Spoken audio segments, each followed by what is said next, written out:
¿Qué tal? Bienvenidos a nuestra clase de seguridad de instalaciones eléctricas industriales, continuando con el tema de control de motores eléctricos en instalaciones industriales. Hoy vamos a ver las conexiones de un motor de corriente directa. Hay que recordar que el tipo de motores que predominan en instalaciones eléctricas son los motores de corriente alterna, sobre todo porque se pueden mover cargas de mayor tamaño con este tipo de motores, pero también pueden llegar a aparecer motores de corriente directa. Aquí pues tenemos un corte de sección para un motor de corriente directa. Aquí hay que recordar que un motor de corriente directa pues se va a alimentar precisamente a través de energía de tipo de corriente directa, es decir, voltaje, señales de voltaje y de corriente que no tienen variación en su signo, no tienen alternancia en su signo de positivo a negativo. Siempre el valor del signo siempre es positivo o siempre es negativo para la señal de alimentación de voltaje o de corriente. En el caso de los motores de corriente directa, pues se alimenta la energía a través de terminales que entran al motor, conductores eléctricos, y que a través de carboncillos o escobillas que irían en esta posición hacen contacto con un conmutador, que es esta pieza que se muestra aquí con pequeñas rayas y que tiene conexión hacia el devanado del rotor que aparece en esta parte, que es un rotor devanado que se conoce comúnmente como armadura del motor de corriente directa. En el esquema de la izquierda, aquí estaría representada la parte de en medio como el rotor, y se energiza este rotor que es devanado a través de este par de terminales que son carboncillos que están en contactos con unas delgas o contactos aquí que se conocen como conmutador. Entonces esa energización permite que este devanado de armadura del rotor genere un campo magnético. Este campo magnético va a interactuar con el campo magnético que produce otro que producen otras piezas que están sujetas a la parte del estator o la parte de la carcasa del motor de corriente directa, que sería estas piezas que están marcadas como norte y sur o N y S, que están a lo largo alrededor del estator, que se denominan campo. Estas piezas producen un campo magnético, pueden producir un campo magnético a través de imanes permanentes o pueden ser devanados, alimentados por una corriente también en directa que producen un campo magnético. Entonces el campo magnético producido por el campo, que son estas piezas alrededor, interactúan con el campo magnético producido por la armadura, esta pieza interior, y se va a producir un par y una rotación del rotor por la interacción de esos dos campos magnéticos. Aquí en este esquema de la derecha, la parte del campo pues estaría alrededor, estaría sujeta en esta parte donde apunta la flecha, y pueden ser imanes permanentes o pueden ser devanados alimentados. Aquí tenemos algunas de las conexiones o las terminales, como se indican las terminales comúnmente en una caja de bornes en un motor de corriente directa ya de tipo industrial. Generalmente podríamos tener acceso, si el motor tiene un campo que es devanado, podríamos tener varios devanados en esa parte del campo o estator. Recuerden que aquí aparece el campo. Las piezas que aparecen en el campo se denominan piezas polares o polos. Aquí hay un polo, aquí hay otro polo, otro polo, otro polo. Aquí en este caso se muestran 4 polos. El número de polos que tiene un motor de corriente directa siempre es par, entonces tenemos 2, 4, 6 pares, etcétera. Entonces aquí se observa cómo se va bobinando, cómo se van enrollando, cómo se van haciendo las espiras en una pieza polar, en un polo, por ejemplo. Aquí, por ejemplo, inicia un cable azul marcado con la terminal F1 a enrollarse en esta pieza polar. Se enrolla aquí, después sale de allí, se enrolla en la siguiente pieza polar, después se enrolla acá, a enrollarse acá, y termina el cable o conductor aquí en una terminal F2. De la misma forma aparece una terminal S1 con un conductor que se ve más grueso, en color rojo, se enrolla en la primera pieza polar, luego en la segunda pieza polar, tercera pieza polar y en la cuarta pieza polar, y termina aquí en una terminal S2. Observen que entonces hay dos devanados por cada una de las piezas polares. Aparte, pues el rotor tiene su propio devanado. Entonces estos devanados, en este caso aparecen dos devanados en el estator o en el campo, y aparece un devanado en la pieza de la armadura. Se muestra aquí con más detalle el par de devanados de las piezas polares del que hablábamos en esta parte. En color azul se muestra un devanado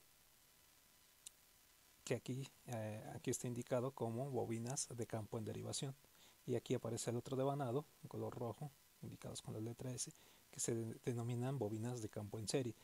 Eh, bobinas en derivación y en serie porque estas se conectan ya sea en paralelo en el caso de la bobina azul y en serie en el caso de la bobina roja respecto a la bobina de armadura.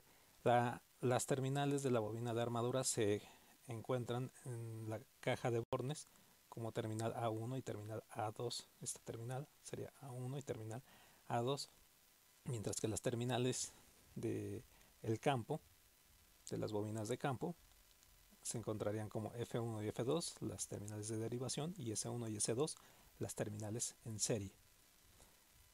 Entonces, en motores de corriente directa, que son pequeños, que comúnmente se encuentran en aparatos electrónicos, pues comúnmente nada más tenemos dos terminales. Esas dos terminales implican que quizás ya la conexión de las bobinas del campo ya están hechas de manera interna, o el motor es de imanes permanentes, para lo cual nada más nos dan acceso a las terminales de armadura A1 y A2. Pero en motores ya de tipo industrial, ya motores más grandes que ofrecen potencias mayores del orden de kilowatts, de varios kilowatts,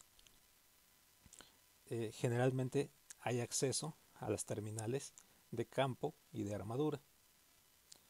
Puede llegar ocasiones en que se dé acceso a otros conjuntos de terminales indicados como C1 y C2 o S3 y S4. Estas bobinas C1 y C2 y S3 y S4 o S3 y S4 serían bobinas que están arrolladas a lo que son otras piezas, dependiendo si el motor tiene este tipo de piezas que se indican acá abajo, que se denominan interpolos. Aquí, por ejemplo, en este esquema de aquí abajo se muestran las piezas polares o polos, que serían las piezas grandes que están en el estator con sus respectivas bobinas, pero podría haber otras piezas más pequeñas que se denominan interpolos, en cuyo caso habría otras bobinas que que podrían ser accedidas a través de otras respectivas terminales como C1 y C2 o S3 y C4 en la caja de bornes.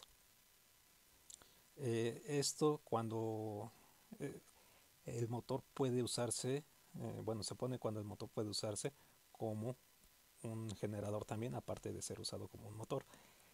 Aquí tenemos en este esquema de aquí abajo, tenemos pues la representación de las bobinas con su nomenclatura estandarizada, cuando interpolos C1 y C2 o S3 y S4, la bobina de armadura con A1 y A2, las bobinas del campo en serie S1 y S2 y las bobinas del campo en derivación o shunt como F1 y F2. Aquí observen que la armadura pues nos pone un símbolo en el que podemos identificar precisamente las escobillas o carboncillos. Las escobillas son precisamente carboncillos de tipo mineral que son conductores y que están haciendo contacto con una pieza que gira, que es el conmutador, para poder energizar la bobina de armadura. Aquí este par de polos o piezas polares que tienen las bobinas arrolladas, observen que tienen dos bobinas, la bobina en derivación y la bobina en serie. Esas bobinas pueden ser conectadas ya sea de tal forma que juntas refuerzan el campo magnético del campo precisamente, o que se enrollen en sentido contrario de tal forma que ese campo magnético se debilite.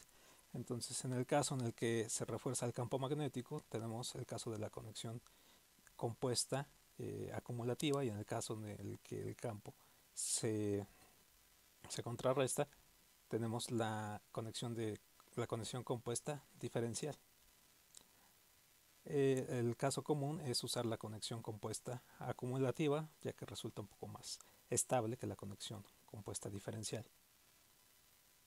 mientras que la conexión diferencial pues mantiene la velocidad del motor, pues más la velocidad y el par un poco más constante. Bien, aquí tenemos diferentes conexiones de los devanados que veíamos en la diapositiva anterior. Aquí tenemos la conexión de campo en serie. En este caso tenemos que el devanado de campo se conecta en serie con el devanado de armadura. Aquí podríamos, ya que tenemos acceso a las terminales tanto de campo, S1 y S2, como a las terminales de la armadura, A1 y A2, se podría energizar con una fuente diferente tanto el campo como la armadura.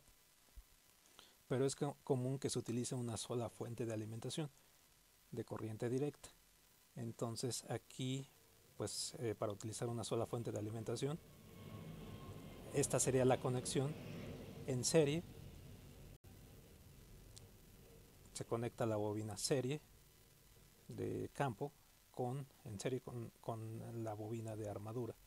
Aquí tendríamos la conexión en derivación o en shunt, en donde la bobina de armadura se conecta en paralelo con la bobina de campo, con las terminales F1 y F2 y A1 y A2. Recuerden que tenemos acceso a todas estas terminales en la caja de bornes. En la conexión compuesta o serie paralelo, tendríamos que la bobina de campo serie se conecta en serie con la bobina de armadura, y además se conectan esas dos en paralelo con la bobina en derivación o shunt, marcado con las terminales F1 y F2. Las características de estas diferentes conexiones las podemos ver de forma resumida en esta gráfica. Entonces aquí en color rojo está la conexión serie que aparece aquí. En color verde está la conexión del motor compuesto, que es la tercera, y la segunda, que es la conexión en paralelo o conexión en shunt, es la curva de color azul. Entonces aquí hay que ver que esta es una curva en la que se grafica la velocidad del motor en revoluciones por minuto, en RPMs, contra la corriente de armadura, recuerden que está relacionada también con la carga que puede mover un motor, o par que puede generar un motor eléctrico, par eléctrico, para mover alguna carga. Entonces esto lo podríamos entender como una curva de par generado por el motor, o que puede generar el motor, contra velocidad. Hay que observar que el motor serie o la conexión de un motor serie puede desarrollar velocidades más altas, pero cuando se le pone un par, una carga pues ya excesiva, la velocidad tiende a disminuir mucho. Por ejemplo, en este punto de aquí, la velocidad ya se vería reducida. El motor compuesto, por ejemplo, la condición de un motor compuesto, pues tiene una menor velocidad respecto a un motor serie, pero también tiene una mayor velocidad a la misma carga que se le ponga respecto a un motor serie. Entonces, a lo mejor se le pone la misma carga a un motor que está conectado en forma de serie o un motor que está compuesto, pero el motor compuesto puede girar a velocidades mayores. Y un motor en derivación, un motor conectado en paralelo o shunt, tenemos que la velocidad es mucho menor respecto a las otras dos conexiones, pero a diferentes cargas, a cargas mayores, mantiene un poco más la velocidad se mantiene un poco más constante. Entonces estas son las características de las diferentes conexiones de un motor de corriente directa. Para la inversión de giro de motores de corriente directa, pues aquí lo que hay que hacer es invertir, ya sea independientemente de la conexión que se utilice, Si se utiliza conexión serie, paralelo o compuesta, lo único que hay que hacer para invertir el giro es invertir el orden de las terminales de la armadura. Por ejemplo, si en la conexión en serie tenemos que el giro conectando A1 a la polaridad positiva de alimentación da un giro contrario a las manecillas del reloj, para poder invertirlo solamente invertimos las terminales A1 y A2 de la armadura y obtendríamos el sentido de giro positivo. Entonces lo mismo aplica para la conexión en paralelo. Aquí tenemos giro en sentido contrario a las manecillas del reloj con A1 y A2 conectado a A1 en la terminal positiva, pues lo único que habría que hacer es invertir esas terminales. Hay que observar que son las terminales de la armadura las que se invierten, más no las terminales del devanado de campo. Finalmente, en la conexión compuesta tenemos giro antihorario con la conexión A1 a la polaridad positiva. Para invertirlo, pues nada más invertimos A1 con A2. A2 sería la que quedaría con la conexión positiva. Las otras terminales del campo en serie y el campo en paralelo permanecen igual que en la conexión original. Bueno, esto es para invertir el giro en este tipo de motores. Tenemos esquemas de control también para motores de corriente directa. Hay que recordar que un motor de corriente directa puede variar su velocidad si nosotros variamos el voltaje que se le aplica a la armadura. Estos controles se pueden hacer por medio de electrónica de potencia, pero cuando se carece de los dispositivos adecuados de electrónica de potencia, se pueden utilizar esquemas también basados en resistencia. Por ejemplo, aquí hay un esquema de control manual de velocidad del motor por medio de resistencias en serie. Este método consiste en conectar resistencias en serie con el devanado de armadura del motor de corriente directa. Aquí, por ejemplo, se está utilizando una conexión serie. Aparece la armadura en serie con el devanado de campo, y lo que se hace es ir conectando diferentes resistencias. Recuerden que al conectar resistencias en serie con el devanado de armadura, va a haber una caída de tensión respecto a la alimentación que se alimente. Va a haber una caída de tensión a este punto por efecto de la caída de tensión en las resistencias, y también la corriente que circula a través de la armadura va a estar limitada por estas resistencias. Entonces, cuando esta palanca está conectada en esta posición, se tiene la velocidad máxima. Si se van conectando, por ejemplo, esta palanca hace contacto con esta posición, tenemos esta resistencia, tenemos que la energía eléctrica que entra por esta terminal pasa a través de esta resistencia y hay una caída de tensión y una limitación de corriente a través de esta resistencia. Tendríamos una segunda velocidad. Si de forma manual cambiamos la palanca a una tercera resistencia, tendríamos aquí pues que la energía fluye de aquí a través de dos resistencias y tendríamos otra caída de tensión a las terminales del devanado de campo, de armadura, y eso reduciría aún más la velocidad. Entonces este es el enfoque de un controlador manual. Aquí hay que recordar que estas resistencias tienen que ser resistencias de potencia que permitan que no se quemen, no son resistencias de las pequeñitas que se utilizan usualmente en dispositivos electrónicos pequeños. Entonces son esquemas de resistencias especialmente diseñados para este tipo de motores. Aquí tenemos un enfoque de control, precisamente considerando esto que acabamos de platicar, pero utilizando contactores electromagnéticos. Tenemos en la parte de arriba un circuito de fuerza. aquí tendremos una fuente de corriente directa que energiza a través de un contacto M y a través de las protecciones de sobrecarga, aquí estaría la terminal negativa, a un motor de corriente directa. Aquí en este caso se está utilizando una conexión, si se fijan, en paralelo o en derivación, una conexión shunt. El campo está conectado en paralelo con la armadura. Y aquí hay un par de resistencias que limitan el paso de la corriente eléctrica que viene de la fuente de energía. Pero además tenemos un par de contactores S1 y S2.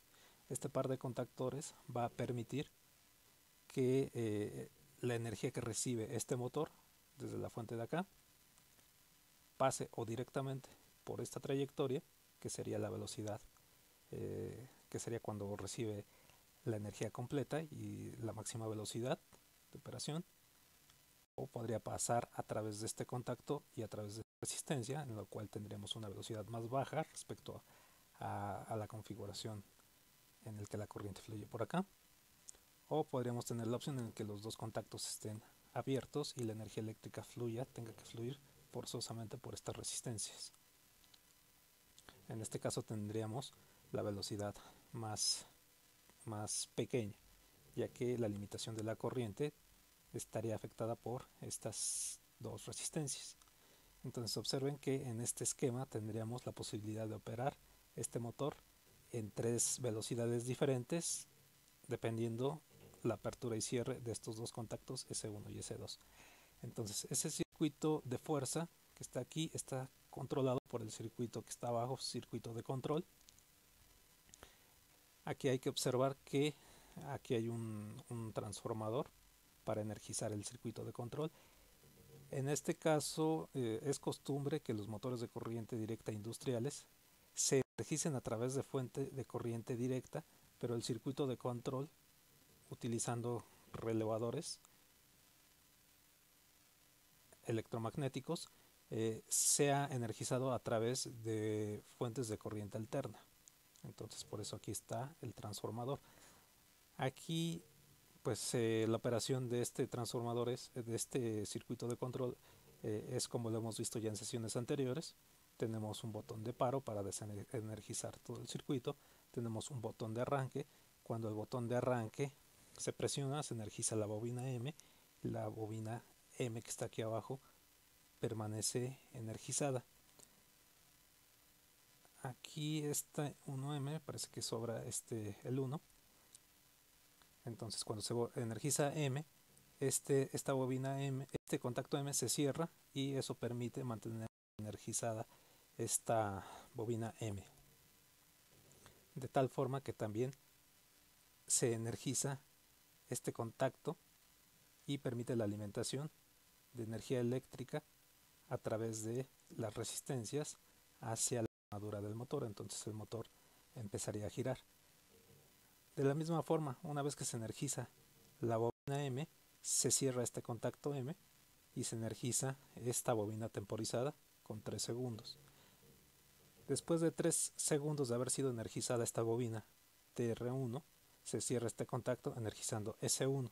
Cuando se energiza S1, este contacto S1 se cierra permitiendo el flujo de la energía eléctrica a través de este camino y a través de esta resistencia, en cuyo caso tenemos una velocidad 2, un poco más alta respecto a la anterior.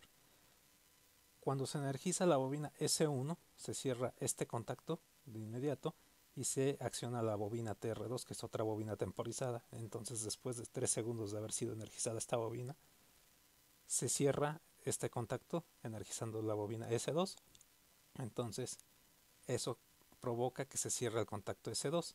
Entonces, la armadura se energiza a través de esta trayectoria, a través de S1 que está cerrado, a través de S2 directamente a energizar la bobina de armadura. Entonces tenemos la velocidad máxima que tiene este esquema. Entonces observen que es un esquema de arranque de 3 velocidades para un motor de corriente directa.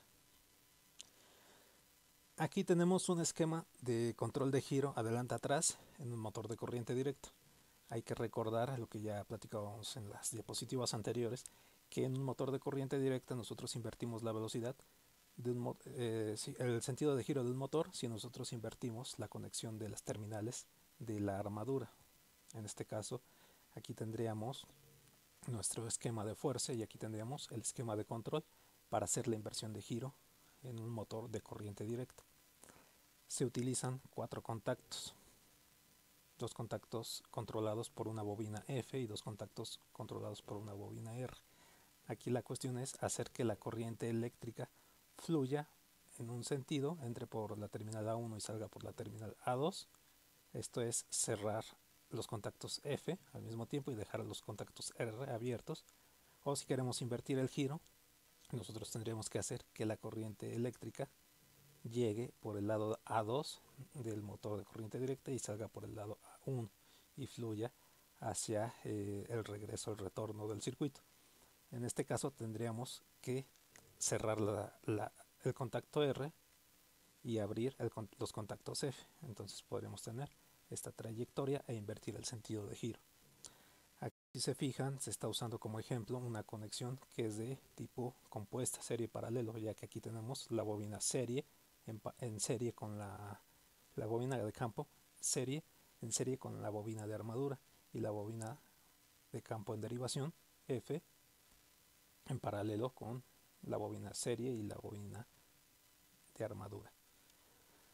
Y aquí tenemos pues la respectiva protección de sobrecarga y los contactos F y R que nos permiten, pues justamente nos habilitan la alimentación de energía eléctrica al resto del circuito. Acá otra vez tenemos el circuito de control. En la parte de abajo tenemos el transformador alimentado con corriente alterna. Recuerden que estas terminales se alimentan con corriente directa, mientras que el circuito de control generalmente se alimenta con corriente alterna. Aquí tendríamos un botón de paro para detener todo el circuito, para desenergizar todo el circuito, paro de emergencia. Aquí tenemos un botón que nos daría la dirección positiva cuando apretamos este botón. Tenemos que se energiza la bobina F, que cierra este contacto y hace que esta bobina permanezca energizada de forma permanente. Al energizar la bobina F, hay que observar que cierra estos contactos F. Pero además nosotros tenemos que estas bobinas están enclavadas, es decir, la bobina F que controla este contacto y la bobina R que está abajo que controlaría este par de contactos no se pueden energizar al mismo tiempo. Ya platicábamos de dispositivos de protección que impiden que ambas bobinas se energicen al mismo tiempo y están representados justamente por estas líneas punteadas. Si una bobina está activada, la otra no puede estar activada. Entonces el botón de abajo nos permite que cuando cerremos este botón nosotros energicemos la bobina R y se cierra este contacto permitiendo que quede energizada la bobina R. Aquí hay que observar que cuando se energiza R y se cierra este contacto R que está normalmente abierto, el contacto R que está normalmente cerrado aquí se abre, entonces eso también ayuda a desconectar la bobina F. Entonces aquí pues con el botón hacia adelante nosotros tendríamos que la energía se alimenta a través de esta trayectoria, mientras que con el botón en reversa tendríamos que la energía se alimenta a través de esta trayectoria y estaríamos consiguiendo la inversión de giro. Bien, para el control de velocidad, un control de velocidad un poco más preciso en motores de corriente directa, existen lo que son los variadores de velocidad. Estos variadores de velocidad pues están basados en esquemas de electrónica de potencia, pues esquemas ya bastante conocidos.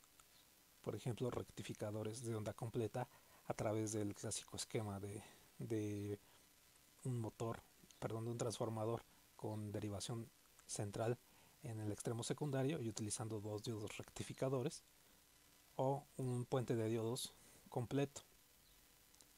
Ambos esquemas pues se alimentan de corriente alterna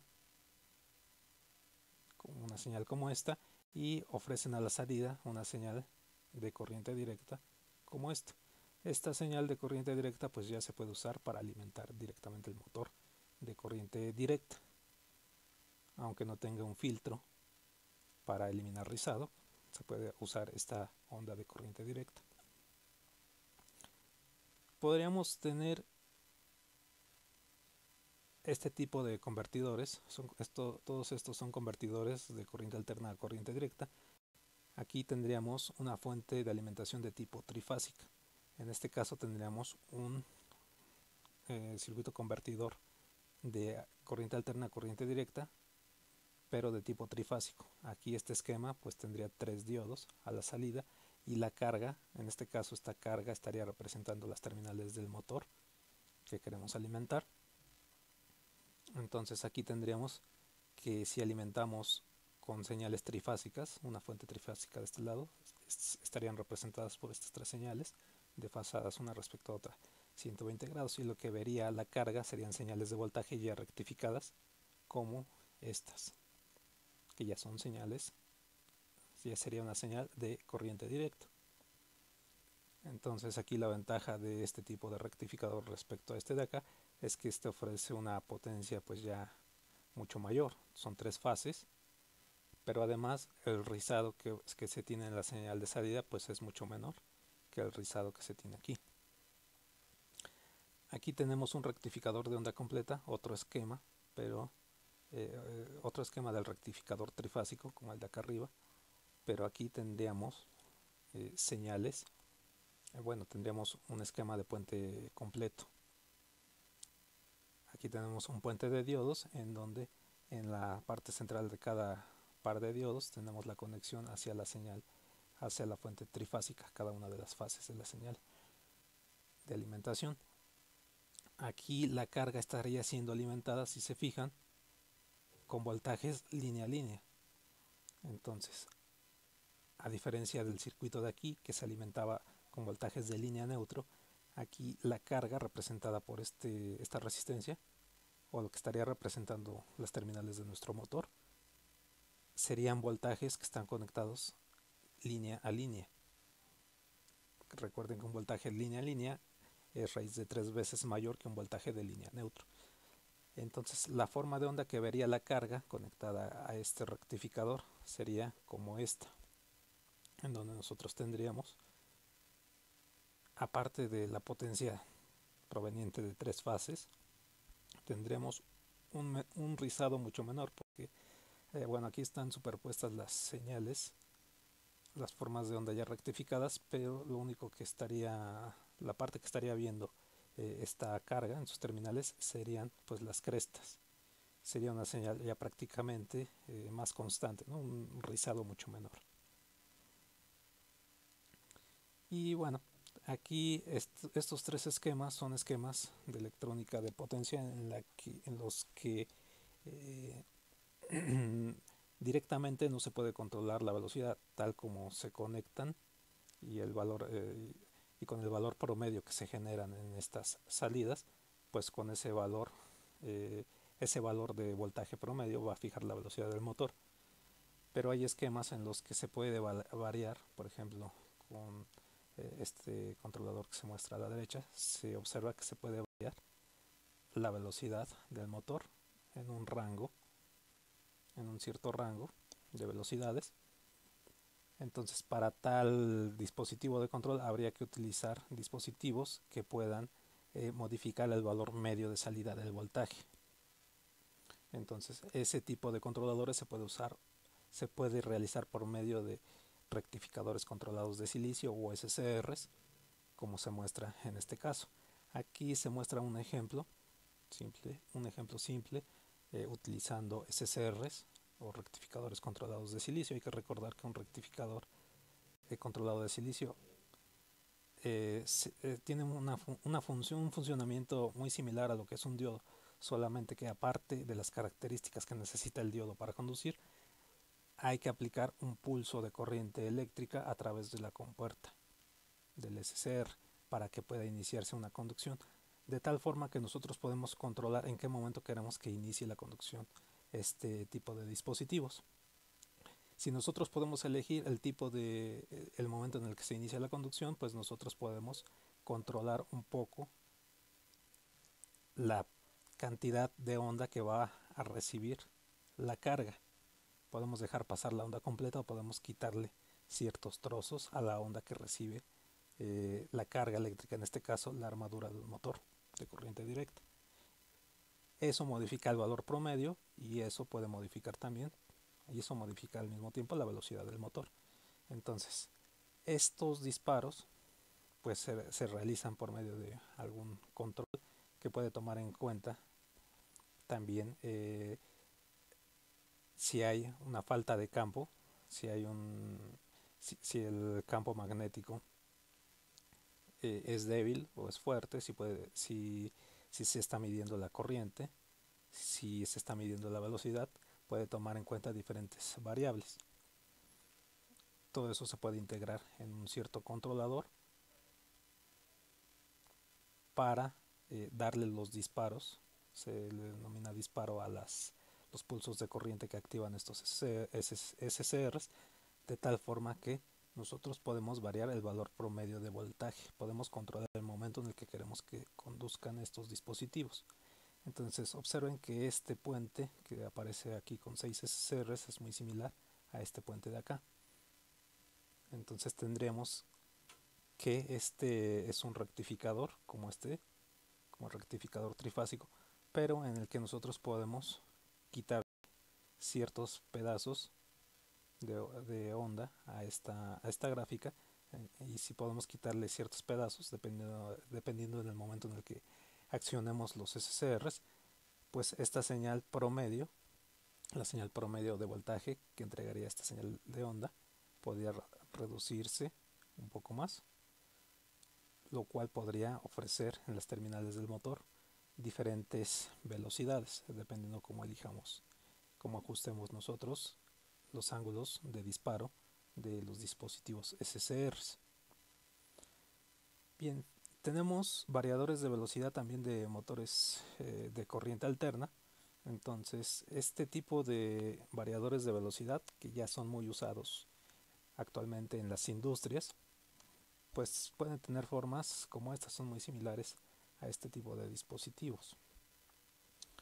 Entonces hay que recordar que en los motores ya de corriente alterna, dejamos un poco ya los motores de corriente directa, los motores de corriente alterna, concretamente los motores de inducción, tienen lo que se denomina velocidad de síncrona, que es la velocidad a la que gira el campo, la velocidad eléctrica a la que gira el campo magnético, el campo rotatorio, que que se calcula en función del número de polos del motor y de la frecuencia de alimentación. Entonces, hay que recordar que esa velocidad síncrona del campo magnético en motores de inducción está muy relacionada con la velocidad mecánica que desarrolla el eje del rotor. La velocidad del rotor jamás va a ser la velocidad síncrona en el motor de inducción. Recuerden que en motores de inducción o asíncronos, la velocidad síncrona jamás se alcanza. El rotor jamás alcanza la velocidad síncrona, siempre es un poco menor. Por eso se denominan motores asíncronos. Pero la velocidad del campo rotatorio, sí es la velocidad síncrona.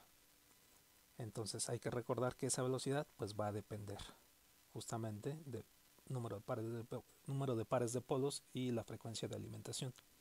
Por ejemplo, para 2 pares de polos y 60 Hz de alimentación tendríamos una velocidad de 3600 RPM. Para 8 polos, por ejemplo, y una frecuencia de alimentación de 50 Hz tendríamos una velocidad síncrona de 750 RPM. Y hay que recordar que la velocidad del motor, la velocidad del eje del rotor, siempre sería menor que esta velocidad. Entonces aquí esta tabla pues nos indica que podemos controlar la velocidad del motor si nosotros podemos controlar o el número de polos o la frecuencia en Hertz. Entonces aquí hay dispositivos, ya hemos platicado, por ejemplo, cuando vimos en sesiones previas el tipo de motores con polos consecuentes, ya hemos visto que esto se podía modificar de manera pues un tanto rústica, pero también se puede hacer el control de velocidad si nosotros podemos modificar la frecuencia de alimentación del motor. Y eso se puede hacer en esquemas en los que se construyen inversores. Por ejemplo, un esquema de inversor basado igual en electrónica de potencia se muestra aquí. Aquí nosotros alimentamos a través de una señal de corriente alterna monofásica a través de un puente rectificador que podría tener SCRs en lugar de diodos. Aquí tenemos dos SCRs para controlar la forma de onda que se rectifica y la cantidad de voltaje promedio que podemos dejar pasar desde la señal de corriente alterna a la señal de corriente directa. Entonces aquí tenemos corriente alterna, aquí tendríamos ya señal de corriente directa. Aquí tendríamos dispositivos inductor y capacitor para realizar filtrado y mantener una señal de corriente directa pues más constante. Y aquí tendríamos un puente inversor. Aquí tenemos 6 dispositivos electrónicos de potencia. En este caso están representados como transistores, pero podrían ser IGBTs, podrían ser MOSFETs, que funcionan como interruptores, que se abren o se cierran. Aquí recuerden que estos dispositivos de electrónica de potencia se accionan se activan o se desactivan por medio de las señales aplicadas en la base o compuerta dependiendo del dispositivo, que sería esta parte de aquí, para permitir el paso de la energía de corriente directa desde este punto, en este caso los colectores de los transistores, para dejar pasar ciertos segmentos de la energía eléctrica hacia estas terminales que están conectadas en los puntos intermedios de los pares de transistores marcados como T1, T2 y T3. Un esquema muy similar a este, pues puede alimentarse a través de rectificadores de tipo trifásico. Por ejemplo, aquí tenemos un rectificador trifásico que está siendo alimentado por una línea trifásica, fase A, fase B y fase C. Y tendríamos que la salida de este puente rectificador sería una señal de corriente directa que puede pasar a través de un filtro LC para mantener señales de voltaje y de corriente lo más constante posible y que alimentan este puente completo. Aquí en este caso tenemos representados IGBTs, transistores bipolares de compuerta aislada, y el funcionamiento pues es igual que acá. Este puente de transistores se alimenta con corriente directa y se activan sus compuertas con ciertos esquemas de conmutación para permitir paso de energía eléctrica de la fuente de alimentación ya aquí en corriente directa hacia estas terminales de salida, que serían igual 3 terminales.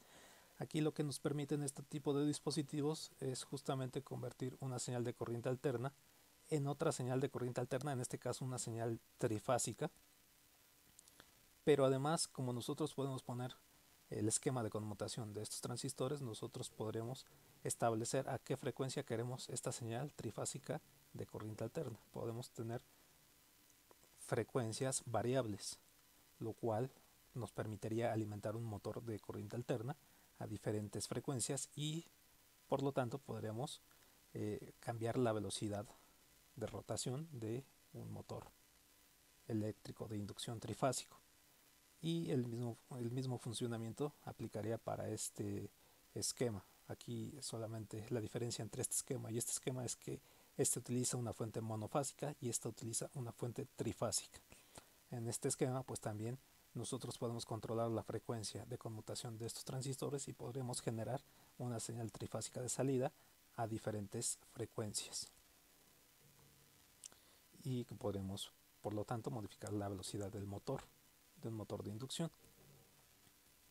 Este tipo de dispositivos son precisamente los que utilizan este tipo de variadores de frecuencia. Por supuesto aquí ya están con tecnologías pues bastante desarrolladas, ¿no? Diferentes sistemas de protección, microprocesadores, etcétera. Entonces la idea en este tipo de dispositivos es Dependiendo de los esquemas de conmutación, podemos producir señales como esta a la salida, señales cuadradas, que esta señal pues ya podría ser alimentada a los diferentes dispositivos de corriente alterna, como el motor.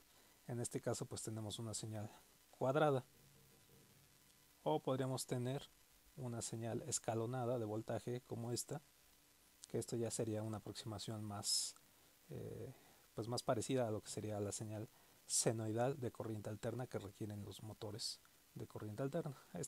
Aunque se ven cuadradas, estas señales pueden ser aplicables a los dispositivos que utilizan corriente alterna sin ningún problema.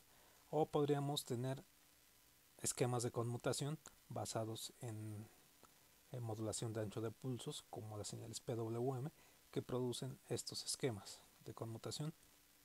Estos serían los voltajes que estaríamos viendo a la salida en estas terminales, ¿no? En cada una de las fases de estas terminales. Si se fijan, aquí no parece una señal senoidal, pero cuando se utiliza este esquema de modulación de ancho de pulsos para controlar los dispositivos y generar este tipo de señales de salida en estas terminales, al pasar estas señales por filtros paso baja, estas señales resultan en señales mucho más parecidas a señales senoidales respecto a estas señales pues más cuadradas. Entonces estos esquemas de conmutación PWM permiten un parecido mejor a una señal senoidal para alimentar un motor o cualquier dispositivo que requiera una señal de corriente alterna. Aquí hay que tener cuidado nada más en estos esquemas en los que podemos modificar la frecuencia de alimentación al motor, que hay que recordar que la impedancia de un motor o de cualquier dispositivo en corriente alterna pues depende precisamente de la frecuencia. Depende de la frecuencia con la que se alimenta la señal de voltaje.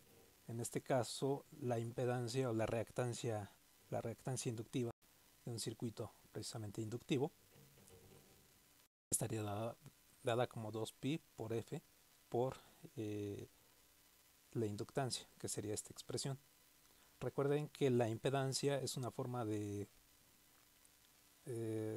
lo podemos pensar como la oposición que presenta un circuito al paso de la corriente, pero del tipo de la corriente alterna, como si fuera una resistencia, pero en corriente alterna.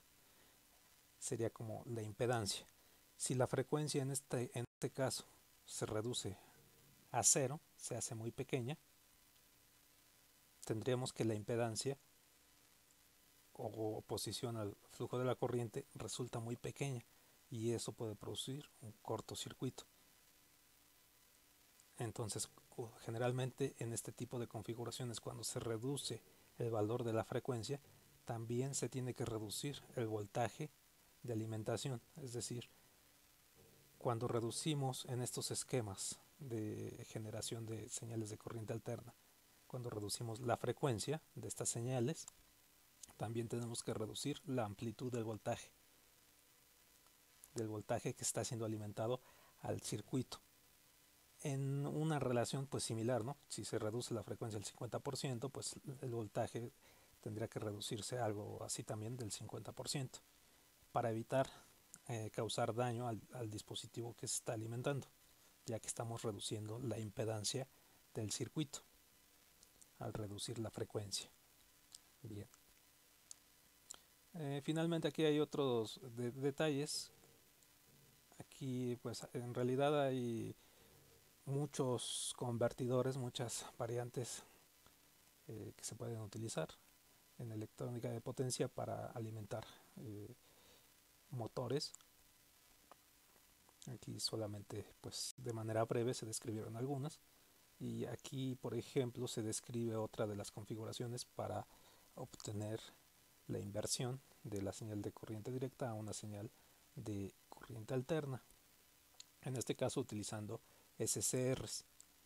Aquí la carga, o lo que representaría pues las terminales del motor, las terminales de la armadura, sería estas dos terminales de la resistencia. Aquí se conectaría lo que sería el motor.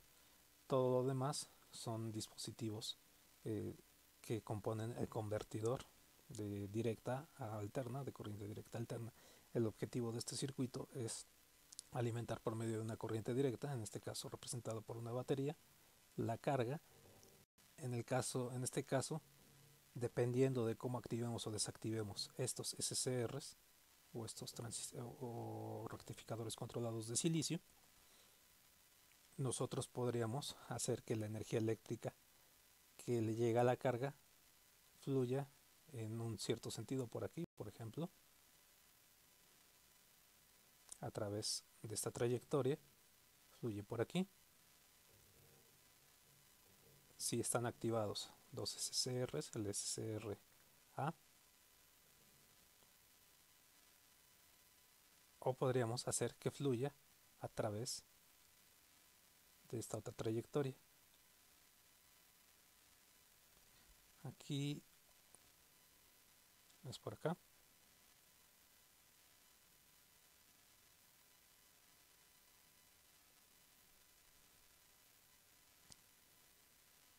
Entonces tendríamos que la carga ve flujos de corriente en diferentes trayectorias. Aquí la trayectoria de la corriente es en este sentido y acá la trayectoria de la corriente es en este otro sentido. Entonces la carga vería una corriente de tipo alterna. Aquí pues nada más el comentario es que tenemos que cuando se tiene que alimentar pues motores de una potencia pues bastante grande, generalmente los dispositivos eléctricos de potencia que se utilizan son los SCRs, que pues están diseñados o se tienen dispositivos disponibles para realizar diseños que manejan potencias mucho mayores. Y de esto hay pues obviamente hay muchas más configuraciones. Esta solamente fue una breve plática de algunas configuraciones y pues bueno, creo que esto es todo en esta sesión. Espero que puedan seguir siguiendo los videos. Si no se han suscrito, voy a seguir subiendo videos posteriormente para el curso de electrónica de potencia, unas configuraciones básicas. Y la siguiente sesión veremos algo de datos de placa, cómo ver los datos de placa en los motores para las instalaciones eléctricas e industriales, para seguir con nuestro curso de seguridad de instalaciones eléctricas e industriales. Aquí están las referencias de donde estamos sacando esta información. Entonces toda la información, si tienen más dudas, toda la información que se presentó y que estamos presentando en este curso están en estas bibliografías. Bien, pues les agradezco mucho su atención y los veo en la siguiente sesión.